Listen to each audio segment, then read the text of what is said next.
El día de hoy, una colaboración sin precedentes.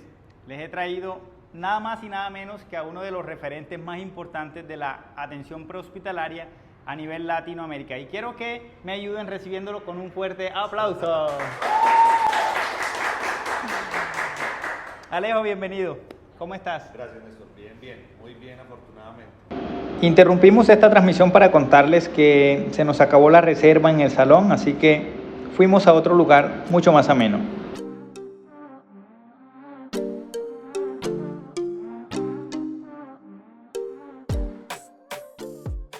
Hola, ¿qué tal amigos? Un saludo para todos, espero que se encuentren muy bien. Una colaboración que ustedes habían esperado hace mucho tiempo. El día de hoy quiero presentarles a una de las personas referentes en el ámbito de la atención prehospitalaria en Latinoamérica. Con ustedes, Alejo Gómez.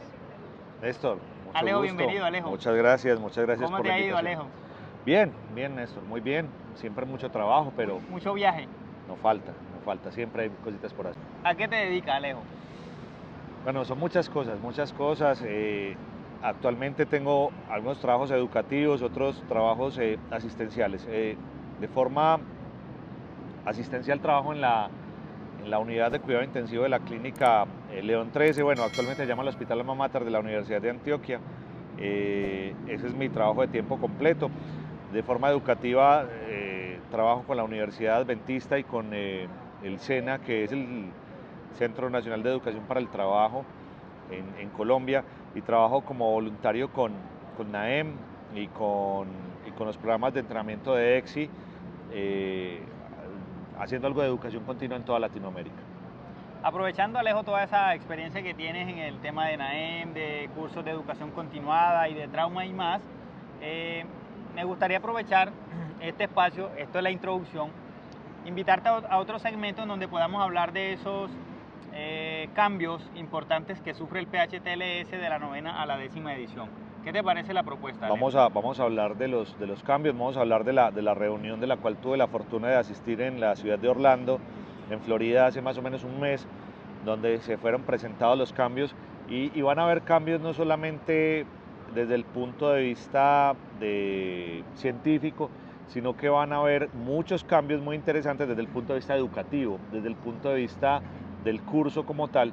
Y claro que sí, para mí será un gusto que conversemos con detalle, porque se han publicado algunos datos en internet, pero son datos con respecto a las presentaciones y con respecto a los cambios en el actuar, pero vamos a hablar del curso y vamos a hablar también de los cambios, por supuesto, que van a aparecer en el libro, y voy a tener pues acá el libro para que lo revisemos y lo miremos. En exclusiva para toda la comunidad de Aprendamos de Atención Prehospitalaria. Alejo trae un proyecto súper novedoso para redes sociales, específicamente para YouTube.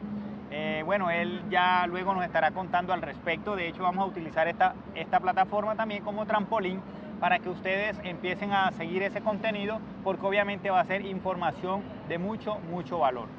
Alejo, ¿te gusta mucho el trauma? Me gusta bastante el trauma, es lo que he hecho durante muchos años como editor del PHTLS en la 9ª edición, y quizás para la 10ª no lo sabemos, y como profesor de trauma de ¿cuánto será, Néstor? Serán unos 16, 17 años de profesor de trauma. Pues es un tema que me gusta bastante y el que he tenido que ver muchos pacientes y hemos hablado mucho de eso. Y en 16 años se aprenden cositas, Alejo. Algunas, faltan muchas, pero hay cositas que se aprenden. ¿Te parece si hablamos de trauma en cabeza? Hablemos de trauma y hablemos de trauma de lesión cerebral traumática, claro que sí. Alejo, lo primero entonces sería un dato epidemiológico relevante para los que atendemos personas en la calle. Bueno, de trauma o de lesión cerebral traumática, uno de los datos más relevantes epidemiológicos es que la lesión cerebral traumática es la principal causa de morbilidad, es la principal causa de discapacidad en los pacientes en edad productiva. Es una razón más que preocupante para entender que si no se hace una atención prehospitalaria apropiada de los pacientes con lesión cerebral traumática, el costo es altísimo. Entonces no existe, creo que, una justificación lo suficientemente buena como tratar de disminuir la morbilidad y la mortalidad en los pacientes que por demás tienen bastantes malos pronósticos cuando no se hace lo correcto. Alejo, aspectos fisiológicos y anatómicos que un paramédico debe conocer para poder estar seguro de que está brindando una atención correcta? La atención del paciente con una lesión cerebral traumática se basa precisamente en los principios de la fisiopatología. Cuando uno conoce con detalle características como el funcionamiento del sistema nervioso central, características de la irrigación, la presión de perfusión cerebral, son los principios que nos van a permitir manejar al paciente con todo detalle. Y no solamente el paciente con una lesión cerebral traumática como trauma único, sino el paciente politraumatizado que además cuenta con una lesión cerebral traumática. Creo que la fisiología y la fisiopatología van a ser los pilares fundamentales para poder atender a un paciente de forma adecuada. Tener entonces una buena base fisiológica y anatómica para poder comprender situación, incluso sintomatología que pueda estar presentando el paciente. Sin ninguna duda, las manifestaciones van a ser cambios en la fisiología normal y nos van a permitir eso. Te voy a dar 3 datos muy rápidos. Por ejemplo, cuando uno conoce la anatomía, entiende que cuando existe edema que comprometa el tercer par craneal, ahí aparece anisocoria. Entonces, cuando uno conoce la anatomía y la puede correlacionar, se da cuenta de eso. El segundo dato importante, cuando hay compresiones sobre los centros respiratorios o lo que se conoce como el centro neumotáxico, los pacientes tienen cambios en la respiración. Puede ser una respiración de Cheyne-Stokes, una respiración de Kussmaul. Bueno, la Kussmaul es más una respiración de compensación, pero una respiración atáxica, una respiración apneústica. Entonces uno ya va entendiendo qué es lo que va ocurriendo en ese caso.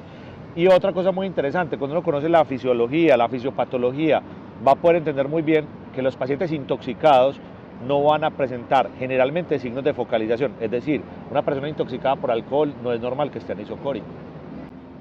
Claro que sí, bueno, tú te me estás adelantando un poquito porque hay una pregunta que te tengo por acá al final que tiene que ver con algún mito que nos han tratado de enseñar durante mucho tiempo que vamos a estar desmintiendo De acuerdo. a continuación. Siguiendo por la misma línea que llevabas, por ejemplo, hablando de la fisiología, si yo te menciono la siguiente expresión de importancia, tú me vas a decir por qué es importante conocerlo a la hora de atender a una persona con un paciente con trauma. Yo te menciono doctrina de Monroe-Kelly. Bueno, la doctrina de Monroe-Kelly ha estado a través de la historia y tiene mucho tiempo. La doctrina de Monroe-Kelly es supremamente importante. Recuerden que tiene tres características importantes. Estamos hablando de una cavidad que es cerrada y que no tiene ninguna posibilidad de expandirse y que el único lugar que podría generar algún tipo de movilización es hacia el agujero magno y que hay tres componentes que están en equilibrio, que es masa encefálica, líquido cefalorraquídeo y sangre, a una proporción fisiológica de 80% de masa encefálica, 10% de sangre y 10% de líquido cefalorraquídeo. La doctrina de Monroe-Kelly dice que si alguno de ellos va a aumentar su volumen, tendrá que ser necesaria y obligatoriamente a expensas de los demás. Es la forma más fácil de poder entender por qué al interior de nuestra bóveda craneana no puede existir nada más que lo que actualmente existe.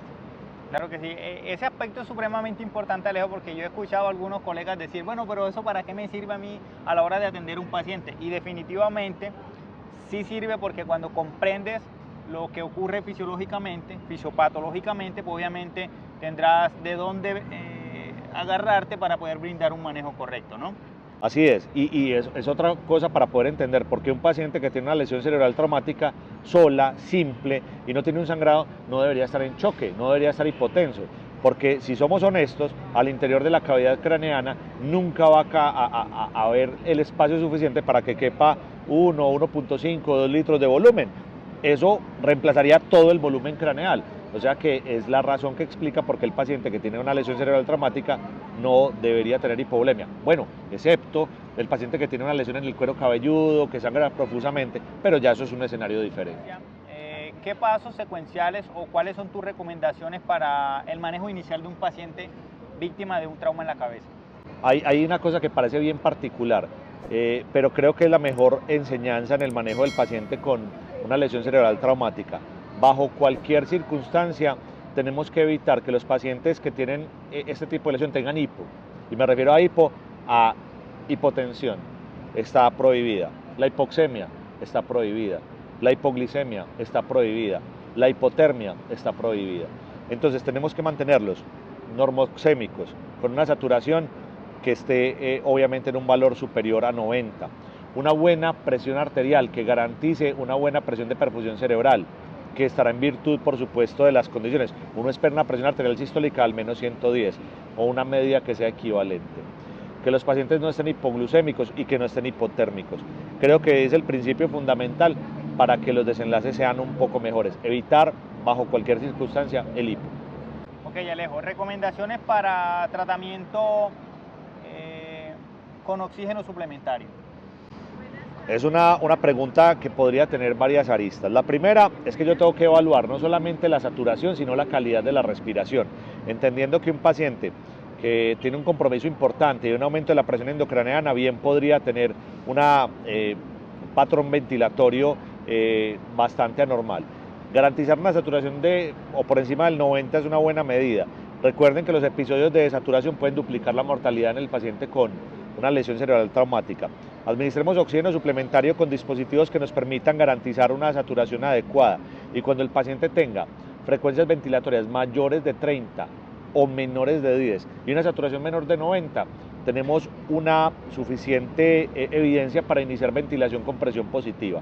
Y si nuestro sistema de emergencia y si nuestra dirección médica y obviamente los recursos nos permiten, en los pacientes que tienen un Glasgow de 8 o menos, están adecuadamente reanimados y es confiable, puedo pensar en un aseguramiento de la vía aérea.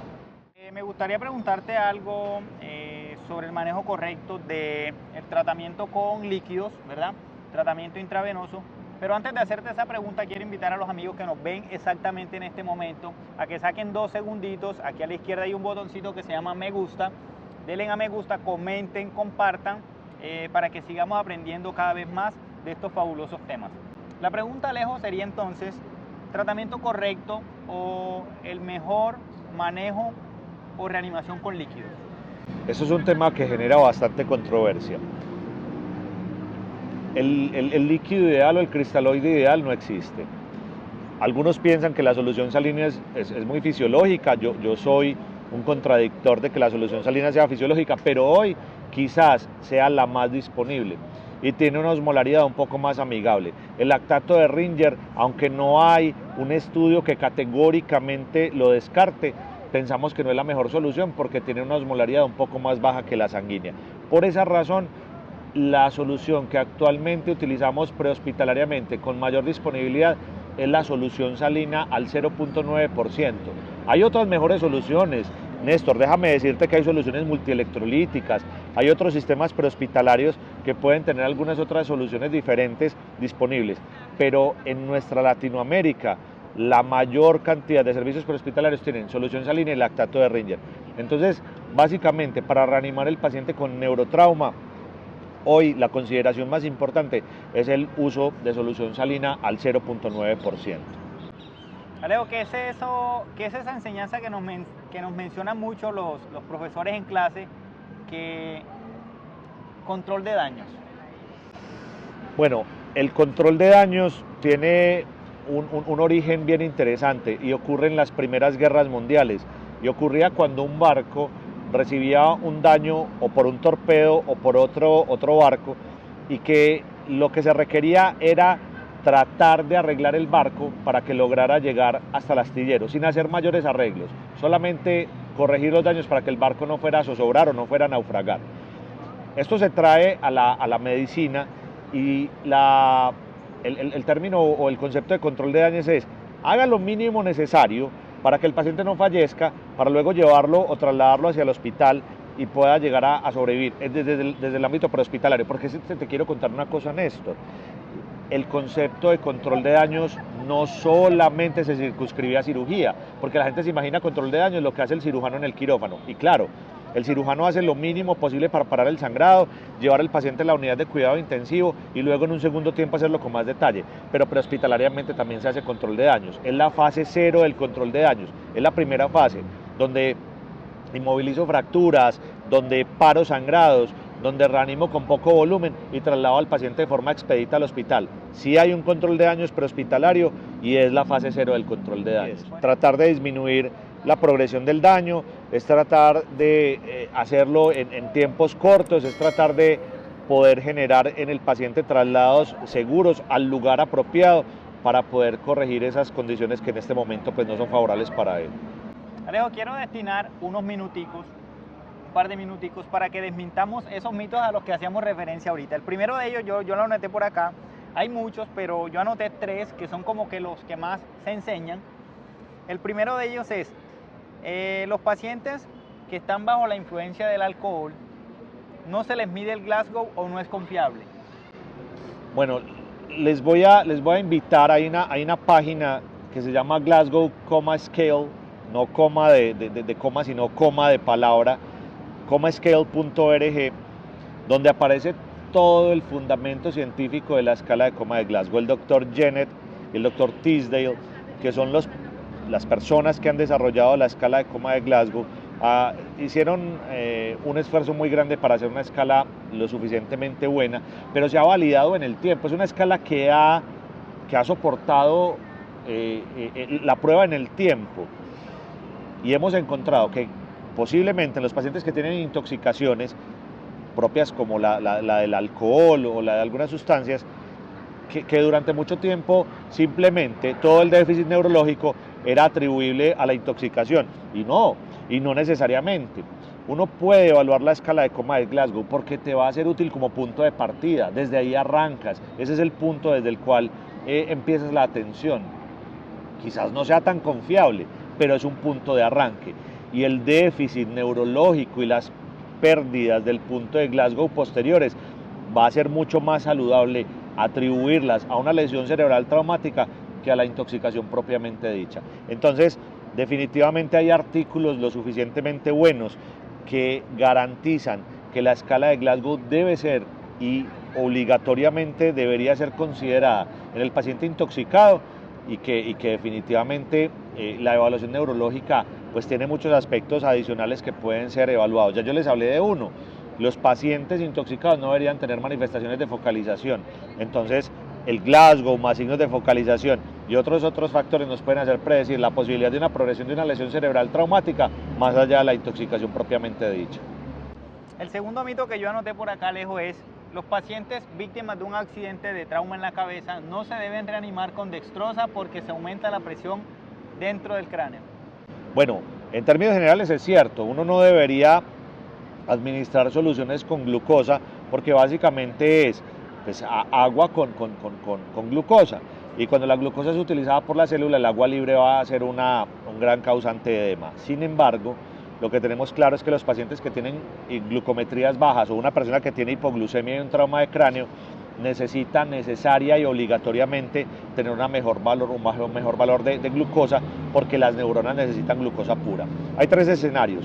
Yo tengo la posibilidad de tener glucagón, y si lo tengo no le pongo dextrosa, le pondría glucagón. Si no lo tenemos, existe la posibilidad de tener unas soluciones que se llaman soluciones mixtas, o sea, dextrosa en solución salina, y eso sería una mejor posibilidad. Y si no tengo ninguna de ellas, me toca y no tengo ninguna posibilidad de ponerle dextrosa al 10. Entonces yo le puedo poner 25 gramos de glucosa a la mayor concentración posible. De hecho, los paramédicos de Norteamérica tienen glucosa al 50 para ponerle poca agua libre.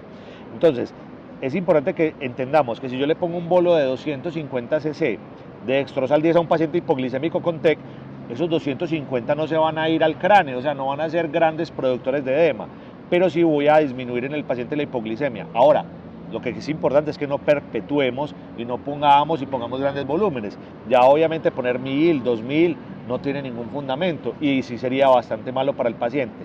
Entonces, hay que mejorar las glucometrías, hay que atender la hipoglicemia, y si no tengo otra alternativa que la dextrosa, voy a preferir la que tenga mayor concentración para poner menos agua libre.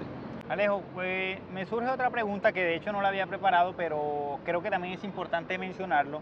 ¿Cuál es tu meta sistólica adecuada para tus pacientes víctimas de trauma?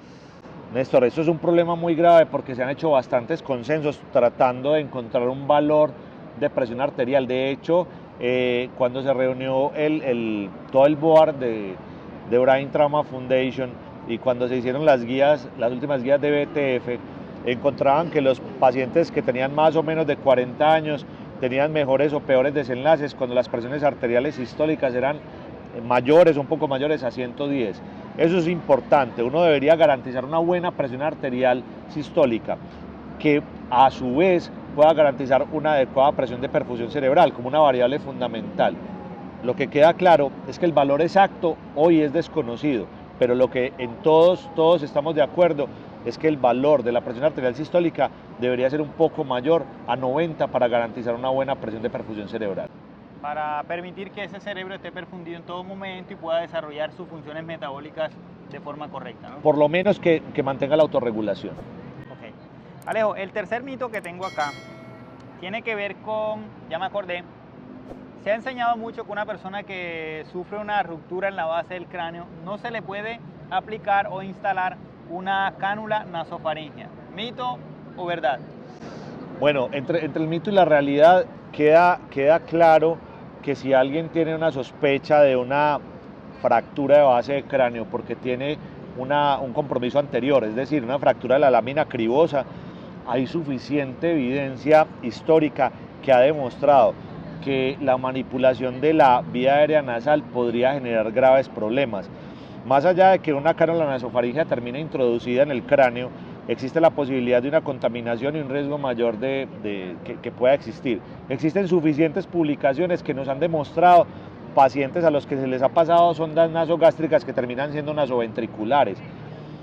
Si me preguntan más allá de la experiencia, mi recomendación sería que si tenemos un paciente con signos de fractura de base de cráneo anterior, como lo conocido como ojo de mapache, la presencia de salida de líquido cefalorraquídeo por la cavidad nasal, como nasoliquia, yo preferiría utilizar otra vía para permeabilizar la vía aérea y no sería la vía aérea nasofaringea en este caso, porque considero que aunque algunos textos puedan defenderlo como no como una contraindicación absoluta, yo pienso que vale la pena tener eso en consideración y no utilizar una vía nasofaringea cuando tengo la certeza absoluta de que hay una fractura de base de cráneo anterior.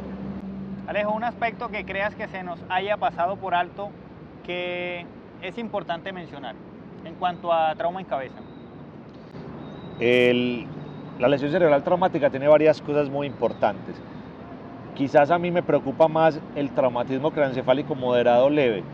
Dos cosas más importantes. Alguna vez escuché de uno de los presidentes de BTF, de Brain Trauma Foundation, una frase que me ha llamado bastante la atención.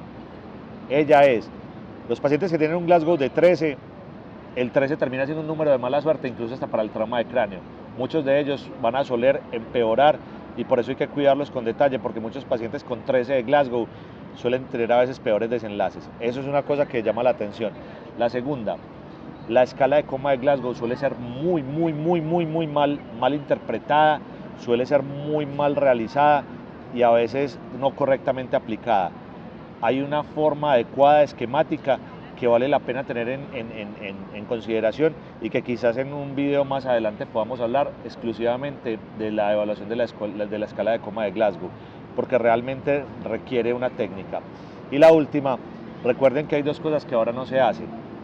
El paciente que tiene una postura flexora normal, a eso ya no le decimos más decorticación porque no es real, eso no es una lesión cortical, de hecho es una lesión más mesencefálica. Y el paciente que tiene una postura extensora normal, no le decimos más descerebración, le decimos postura extensora normal.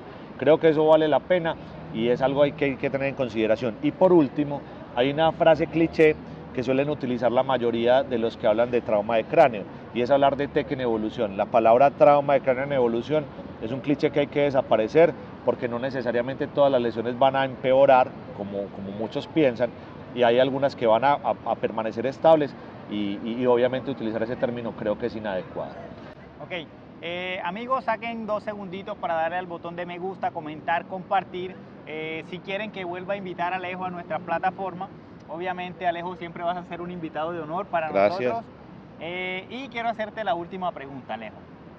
Un consejo definitivo que tú le brindes a todos los que hacemos atención prehospitalaria. Bueno, quizás una de ellas es que nosotros nos caracterizamos por ser más apasionados, nos gusta, portamos con bastante honor nuestros parches, portamos con bastante honor nuestras camisetas, nuestros logos. Esa misma pasión que impartimos para hacer tiene que ser una pasión que permanezca desde la inquietud académica. Tenemos que estudiar todo el tiempo, tenemos que estar atentos todo el tiempo a los cambios, tenemos que todo el tiempo dudar de lo que sabemos y tener la posibilidad de estarlo verificando. La duda siempre será razonable y la duda siempre tiene que hacerse con respeto. Uno pues no puede estar creyendo todo lo que escucha, tenemos que verificarlo, leerlo de una fuente, leerlo de otra fuente, y quizás esa es la mejor posibilidad de que se transforme la atención prehospitalaria en nuestra querida Latinoamérica. Alejo, ¿el próximo viaje para dónde?